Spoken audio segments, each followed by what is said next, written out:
Hello, কি অবস্থা সবার? আশা করি সবাই অনেক ভালো আছো। চলে আসলাম নোয়াখালীর কাচ্চি ডাইনে। যদিও কাচ্চি ডাইন নোয়াখালীতে আরো অনেক আগে এসেছে, আমার আসা তার অনেক পরে। আর কাচ্চি ডাইনে এসে যেটা মূল আকর্ষণ এখানের কাচ্চি খাওয়া।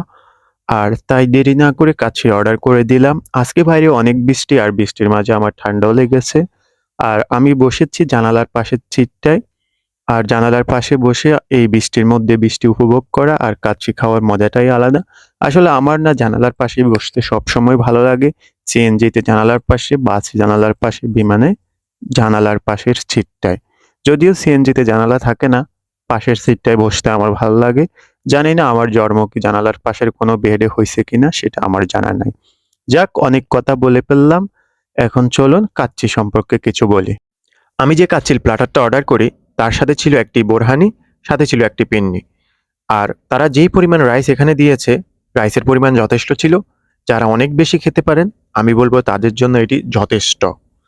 এখানে তারা বাসমতি রাইস ইউজ করছে। আমার কাছে যেটা মনে হইছে, রাইসগুলো কিছুটা ছোট হয়ে গেছে। তারা চাইলে রাইসগুলো আরেকটু বড় করতে পারতো। আর কাচ্চির যে একটা স্ট্রং ফ্লেভার, আসলে ওইরকম কোনো ফ্লেভার আমি পাইনি। তারা চাইলে আরেকটু ফ্লেভারফুল করতে পারতো। এখানে তারা যেই মাংসের পিসগুলো দিচ্ছে, এখানে ২ পিস মাংস দিয়েছিল।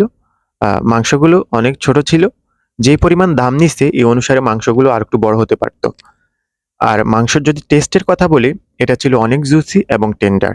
আর তারা এখানে কাচ্চির সাথে দিয়েছিল ১ পিস আলু। আর যে বোরহানিটা দিয়েছিল, বোরহানিটা আমার কাছে বোরহানিটা ভালো ছিল, কিন্তু আমার কাছে ভালো লাগেনি। কারণ আসলে আমি ঝাল খেতে পারি না, যার জন্য আমার কাছে খুব একটা ভালো লাগেনি। আপনারা যারা ঝাল খেতে পারেন তাদের জন্য এটি খুব ভালো। আর এখানে তারা যে পিন্নিটা দিয়েছে, পিন্নির স্বাদের কথা বলতে গেলে এক কথায় অসাধারণ। আমার অনেক, অনেক পছন্দ হয়েছিল। তো আজকে এতটুকুই ছিল। সবাই ভালো থাকবেন। আল্লাহ হাফেজ।